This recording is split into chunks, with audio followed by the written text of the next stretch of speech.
There is an image of American Psycho 2, but it's not real. It simply does not exist. Then again, maybe it's just me, dork. American Psycho, we've all seen it. The violence, the comedy, the memes. New card. What do you think? A cultural icon that balances many nuanced themes, from sexism and gratuitous violence to yappy culture, social entitlement, and consumerism, just to name a few. I cannot understand you! It's crazy! But did you know that this franchise had a straight-to-DVD sequel that absolutely no one talks about and managed to completely shit on the original material? Ribbed for her pleasure. This movie stars Mila Kunis, or as you might know her, Meg from Family Guy. And this 2002 flop was a total disaster, managing to both ruin the Patrick Bateman character and piss off the original author, Brett Ellis, who disowned any association with this disastrous movie, and that's coming from a man the press labelled a sadist, so surely he would love suffering through this movie. So the question is, was it really that bad?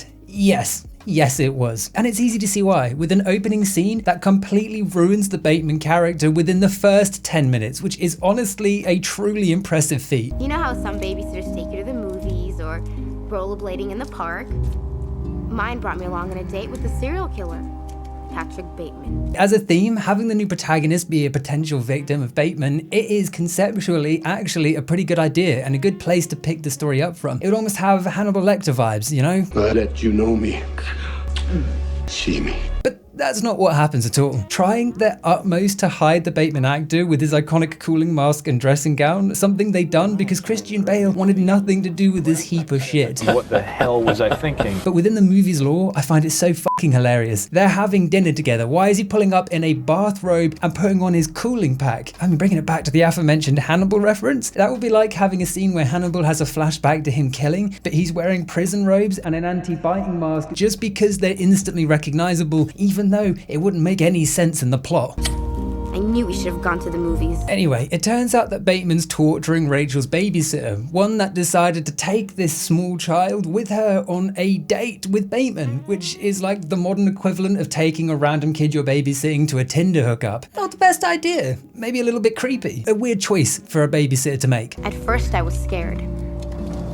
I wanted to get out of there as fast as I could. But this is where it gets unbelievably dumb right off the rip, because while Bateman is distracted murdering this young lady, the child, she manages to just slip from her bindings, stand up and slowly walk towards Bateman, who's a few feet away from her, not noticing, hearing or seeing any of this going on. Then something came over me. As soon as I was free, I got really pissed. Raising her weapon up as very cheap looking CGI blood leaks from her babysitter without so much as a struggle, she kills him. I mean, what the fuck is that? It's like a liminal test to wean out anyone that had any actual interest in the previous movie's character. Don't get me wrong, you're not supposed to empathize with Bateman. He's a bad person. It's not like Joel getting killed. You're not supposed to be like, oh no, my friend is dead. But it's a character that had a lot of nuance. He was perfectly written, a cultural icon. To just kill him off with a kid who Scooby-Dooed her way out of her bindings, it's disrespectful to the source material. It's almost as if the writers just hated that character and wanted to do everything they could to make sure they ruined it. They found Bateman and his final victim a few days later. Now it is worth noting that this movie didn't actually start off as American Psycho 2. Apparently the script was basically done and they had begun production when one of the executives at the company at Lionsgate or whoever the fuck decided, let's just slap American Psycho 2 on it to make sure it sells a few more copies. So in their defense, it wasn't originally supposed to be American Psycho 2, and dear Lord, I wish it had stayed that way. And it changed my life forever. But yeah, with the previous star of the show killed off in the most unceremonious way I've ever seen on the straight to DVD brown screen, a new type of evil has been born, because this act, this murder, it awoke something deep within Rachel. Now, she's a killer. Does that make sense? Does killing someone trying to kill you make you evil? I don't know. Let's see how this plays out. Is everything all right in there? Thought I heard a crash. Yes, everything's fine, thanks. Also, I don't know if I'm crazy, but the child actor that they chose has a deeper, more husky voice than a mature Mila Kunis has. Yes, everything's fine, thanks. They found Bateman and his final victim a few days later. You can't choose someone that already has a deeper voice than the future self. It's basic filmmaking. The FBI quickly uncovered a psychopath and a few extra unsolved murders on him, and he became an instant celebrity. I think they even wrote a book about him. Only in America. Hey, that's like the first film's criticism of commercialization, just with zero nuance or intelligence. Get used to that theme of taking the plot of the first one and just bastardizing it and simplifying it, because it doesn't end there, and it in fact gets worse throughout the movie. On the lift down, she clarifies any concerns you might have about her potential arrest, saying that they were never able to tie her to the scene and that she never told anyone she was there. I was never tied to the scene. And rather than self-destruct or spend the rest of my life on some shrink's couch, I told no one of what had happened. You know, even though she was there with her actual babysitter and her DNA is all over Patrick Bateman's house, including, I assume, her hair and her fingerprints on the knife, but she does decide to use her newfound freedom and put it to something good, to join criminal profiling and bring other criminals to justice. I silently vowed to devote my life to stopping other psycho killers. But will it play out like that? I don't think so. Flash forward to college and Rachel's one edgy gal. Can you not tell by her cool coat and glasses? My parents wrote me off emotionally. My mom became a raging alcoholic, and my dad was busy fucking the secretary. No? You're still not convinced? Well, how about how cool and hardcore she looks while walking across the campus? Hey, Rach. Then again, maybe it's just me, dork. You can do better than that. That's what your mama said. Thought you quit. The whole point of American Psycho was that Patrick Bateman was perfect in normal society. He seamlessly blended into the crowds with the common denominator so as not to be noticed. We have to promote general social concern. He wasn't seen in his day-to-day life so that he wouldn't be a suspect when he pulled off the murders. Here, on the other hand, she is acting like a narcissistic sociopath in front of everyone. If anyone went missing at the school, that trench coat wearing Matrix looking ass would probably be my first guess as to who the fuck murdered them. That's what your mama said. It's like a scene from Scary Movie. She's like Sandy at the end of Grease when she's trying to be all cool to win back her boyfriend Danny. Tell me about it, Stir. Now, Rachel is studying criminal profiling at one of the most reputable colleges in all of America. And there, she's being tutored by one of the best profilers in the field, Robert Starkman, played by the one and only William Shatner. Quite possibly the most revered hunter of serial killers the FBI ever produced. Anyone ever see that video where he went to space with Jeffrey Bezos? Give me a champagne bottle. Come here. And Jeffrey Bezos cracks champagne and sprays it all over William Shatner? You cannot write that shit. Well done for new outfit. Anyway, in the movie, his lustrous career came to an end after he failed to solve the mystery around the death of a famous serial killer, Patrick Bateman, which means these two have a deep history and he doesn't even know it. The mysterious death of serial killer Patrick Bateman. Good morning.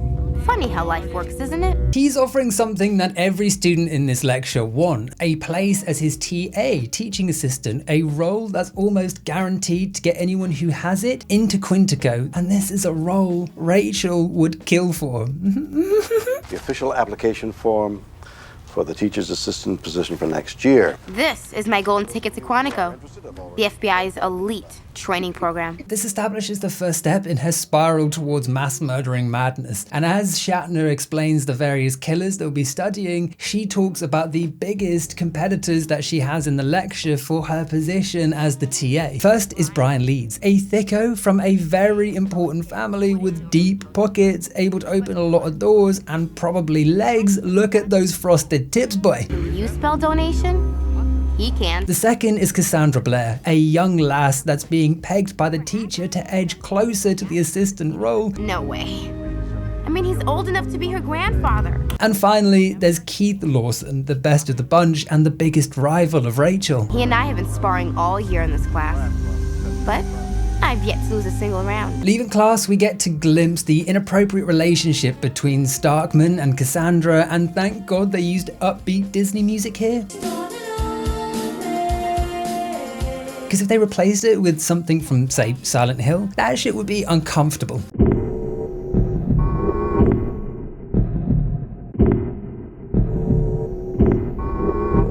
It's the power of music, I guess. And a few hours later, filling out the form, she is extremely convinced that she'll get the role. The position is mine.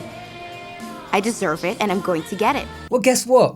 She don't get it. It says here that you're a freshman. Yeah, so what? Well, we don't usually allow freshmen or sophomores to become TAs. You have to be a junior or above. She's a freshman and they don't give freshmen the assistant role. It's too much pressure for their little brains to handle. Not so smart now, Rachel. Maybe you should have read the fine print before doing the job application. I'm sure you would have learned that them's the rules if you'd done a little bit of research. I'm sorry, Miss Newman.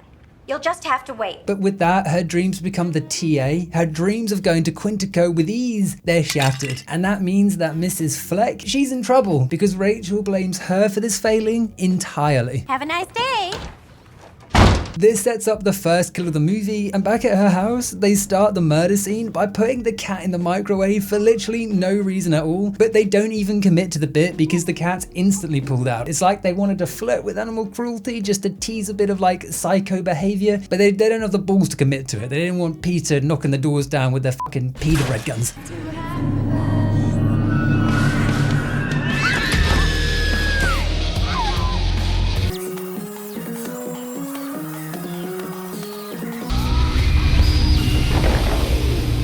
Returning to her dorm with her hoodie up, there's a shock twist. It wasn't Rachel at all, it was Brian. Maybe Rachel isn't so evil after all. Wow, Brian, are you stalking me now? He starts laying it on thick, asking for a date with Rachel and even implying that Mrs. Fleck won't be a problem anymore. Well, that problem's already solved. So, do you want to catch a bite to eat tomorrow night? He might as well look right down the lens and say, it was me. Like cartoon, like, Bink, bink. Listen, Rachel, we should get to know each other better. Winning her over with the renowned college forcefulness. I told you I have a paper to write. No.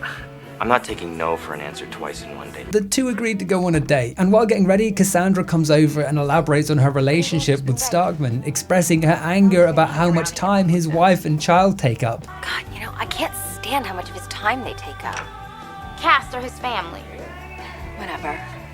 Look, I'm late for a study session. I should just go. Basically, she's a narcissistic homewrecker. The two make an awful pair. Terrible people doing terrible things together. The date between Rachel and Brian is in a swanky restaurant with Brian playing a pantomime rich kid. The poor man's Bateman, if you ask me. So, ready to order? Can you, just sort of give us a minute here? But there's a reason he brought Rachel to dinner, and it isn't just to lay pipe. No, he wants the Quintico role, he wants the TA role, and he knows he doesn't have the intelligence to win fair and square. So, using Daddy's money in deep pockets, he offers instead to buy her out. Drop out of the race for the TA position, and I'll ensure that you have 7 digits of my family's eternal gratitude. It's a big offer, but Rachel's not having it. So instead, the two drink to no end, get absolutely fuck-faced. Fuck-faced? Is that even a thing? I'm just swearing for no reason now. They get absolutely shit-faced, and then they stumble back to their dorm together. This is like a room. The two begin an intimate act, but Brian, the silly guy, doesn't have any protection. What, you don't have any? Listen, don't worry. I'll take care of everything when the time comes. Oh, the old pull out and pray trick. Great, a Renaissance man. So Rachel heads off to grab one from a friend down the hall, and relaxing, jumping onto the bed, Brian discovers that there's tarpaulin laid out. And when he's investigating a picture on the side of the bed, he discovers an ice pick, and looking at that, Rachel attacks, killing the man with, and I shit you not, a fucking Johnny.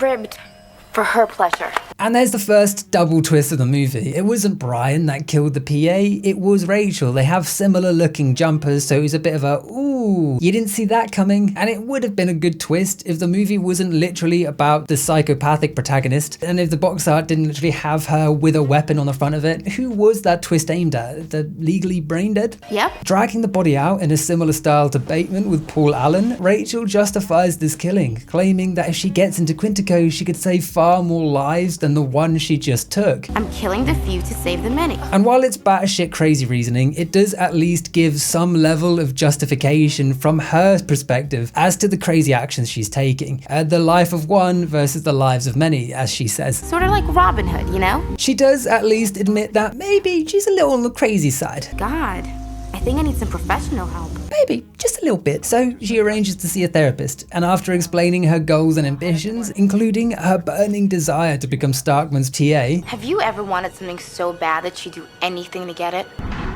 Sure. She leaves the therapy session having left such a shocking and impactful impression on the therapist that he thinks, holy fuck, this girl's crazier than a box of frogs. So he hops on the blower to Starkman and basically tries to warn him, without breaking contract, that someone on his course might be a danger to life. Keep your eyes open. This girl, she scared me. And while he's outlining this, Rachel pops back in, having forgotten her keys. She's already identified 3 of her peers as Dr. enemies. Daniels? Kate, mother. Yeah. Mom? No, I've got to go. I've got an appointment downtown. And this is where we get to see the intellectual hunter that is Rachel shine, because she's quick to point out the cracks in his story. You know, I have another patient coming in soon, and I have to prepare for them. So I'm going to have to ask you to leave. Now, which is it, Eric? An appointment downtown? Or a patient in your office? It's a pretty good scene, actually, an intellectual battle between the two. I mean, it's not nice to lie to your dear old mom. One that leaves the therapist shaken and displays just how perceptive Rachel is, leaving the office with an ominous warning. The next important scene takes place at the annual ball, where every Tom, Dick and Harry cozies up to Starkman and suckles at his teat for a potential place as his assistant. He broke the mold because he only murdered 2 people in his entire career. All stood on the staircase, because that's a real party, eh? Smart folks stood on stairs, eh? Alone was Brown. Here, Rachel is taken aside by the main squeeze, Cassandra, where she drops a bombshell. The professor told me I'm a shoe-in for the TA position next year. I mean, I wasn't supposed to tell anyone, but since you and I are so close, I figured I could share. But she couldn't have chose a worse person to tell. She told the one person that was willing to kill to get that role. Oh, hey, wait a minute. Maybe I'll even get to go to Quantico. How great would that be? And wanting to know all the nice gritty details, she says, hey, let's go back to your dorm and have a glass of wine. This is the last anyone sees of Cassandra. Hello, Cassandra. Professor Starkman here. Listen, it's 11:25, and you missed your study session. Wow, that note seems legit. No point looking into that, fam. Did she blue tack it to herself before or after hanging herself, I wonder? Like I said, Cassie, student-teacher relationships just never work out. But now, the only person standing in Rachel's way is Keith, the know-it-all. Premeditated with a capital P. Capital P? P, it's a letter in the alphabet.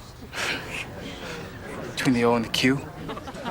And just as she's about to dispatch him, ice pick in hand, she realizes they're not so different, you and I. You know that warm feeling you get when you realize that there are people out there just like you?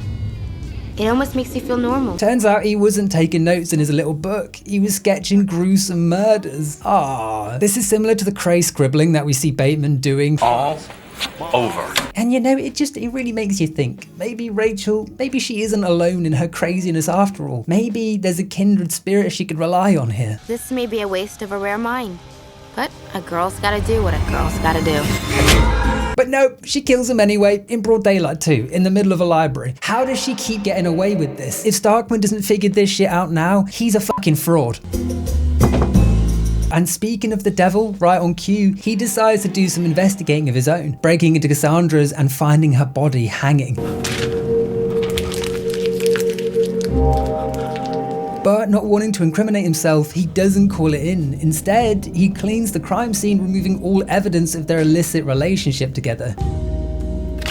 Starkman, he's a bad person. He's stupid because he can't seem to figure anything out, and through his complicity, he's allowing Rachel's murders to continue. But with the pressure of the scandal unfolding, he decides to do something dramatic, to take an early sabbatical, which means Rachel's dreams of becoming his TA, they're in the dirt. In other words, there'll be no TA position for next semester. Sorry. Have a great spring break. Wanting answers, Rachel dolls herself up and heads round late at night to Starkman's office, finding him off his rocker on whiskey and Valium. Name someone who's more dedicated or intelligent that has more experience than me. Something she takes advantage of, having come in Cassandra's dress and wearing her heart necklace. That necklace. And Cassandra's dress. It was a present. Bobby, don't you remember? You gave it to me. I don't actually know what her plan was here. There's no way she could have known that he would have been drunk and drugged when she put on Cassandra's outfit and necklace before heading over, knowing that she'd killed that girl. It doesn't seem like the smartest move, to me at least. I've had feelings for you for a long time now, Bobby. Longer than you could imagine. But after he rejects her advances, she pulls out a trump card. It turns out Clara, the babysitter from the start of the movie, she was also shagging Starkman. Clara used to babysit me all the time. She would tell me about your relationship with her. She'd show me pictures of you. Who wasn't this man shagging? He has shagged almost every woman involved in this plot so far. You were in Patrick Bateman's apartment. And this twist somehow manages to get even fucking dumber from here, because it turns out that Clara had heard about Bateman by looking at Starkman's files. But she was the one who looked through your stuff and found the file on Bateman. She's the one who tracked him down. And she went to his apartment that night and dragged me along. Which means she decided, as a sane human being, or I guess not, to go to try and sleep with a serial killer that she knows kills women because, and I quote, she's a slut. You shouldn't blame yourself. She was going over there to cheat on you. Did you know that? I mean, did you know she was a slut? That's just terrible decision making. I'm not saying she deserved to die, but there comes a certain point where there's just no helping somebody. It's my turn now. I've waited for this for over 6 years. I won't let anyone get in my way. Not even Diana and your baby girl. Don't you? Threatening his family and edging ever closer, she pulls a poison ivy, blowing a kiss that causes him to tumble out the window and die. Goodbye, Bobby. She then loads him into her car and speeds off.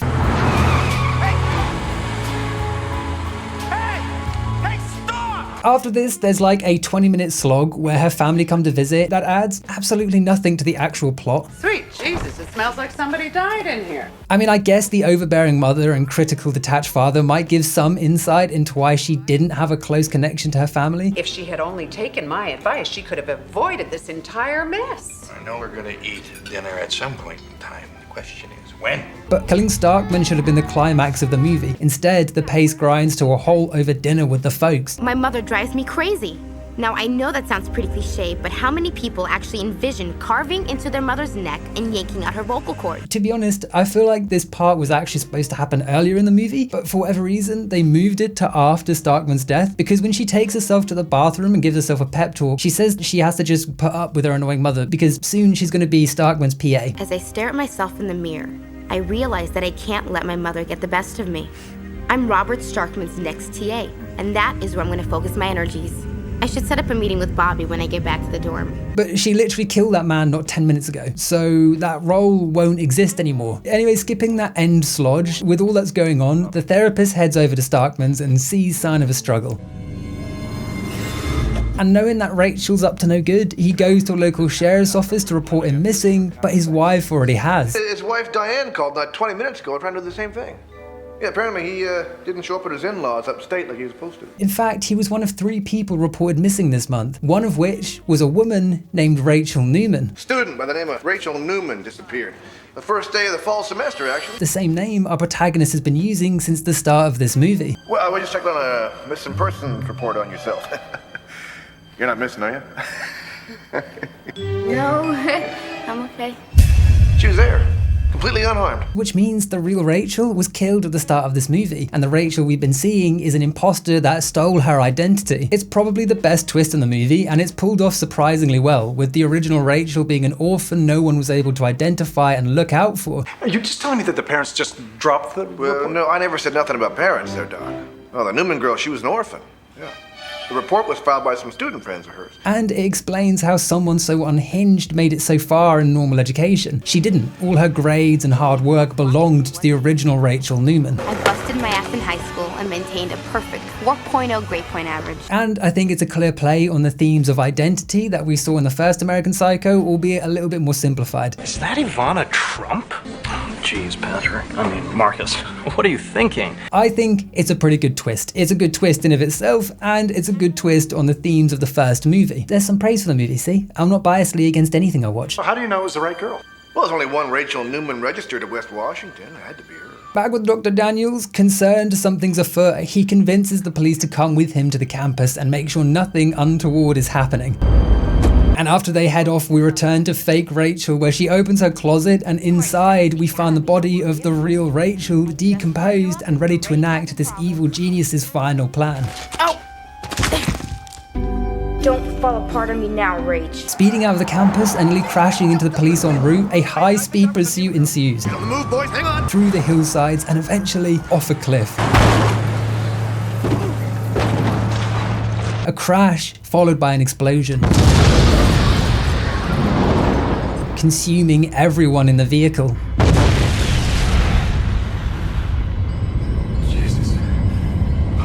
This was the end of Rachel Newman, a horrific tale that takes mainstream media by storm, turning her overnight into almost an urban legend. Once a typical all-American girl, Rachel Newman's death leaves many questions unanswered. The most burning question of all?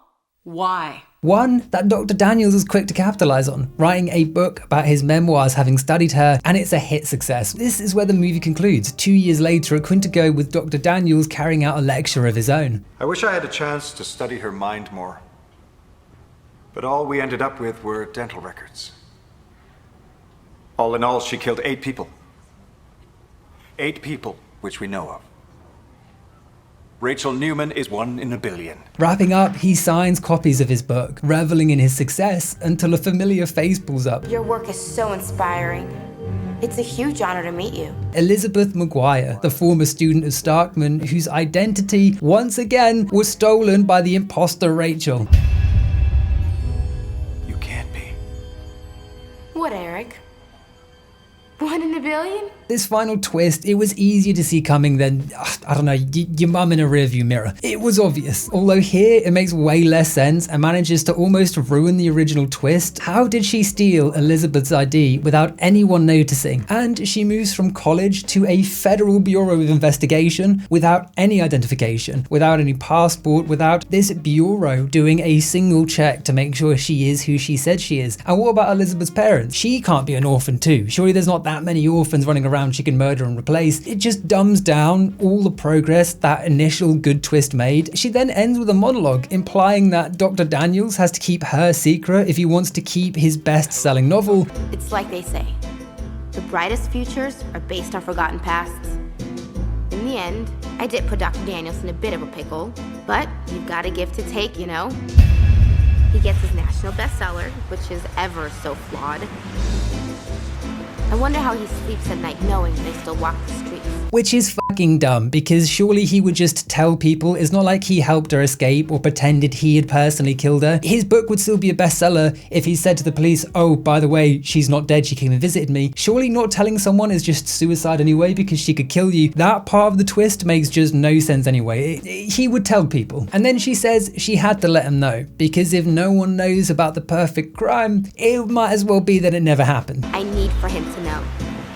I mean, what's the point of pulling off the perfect set of murders to realize my dream if there isn't someone alive who knows about it? Q, the worst cop in the world that doesn't see the actual killer stood on a riverbed looking at her own fake crash a mere 5 feet away through some fucking twigs.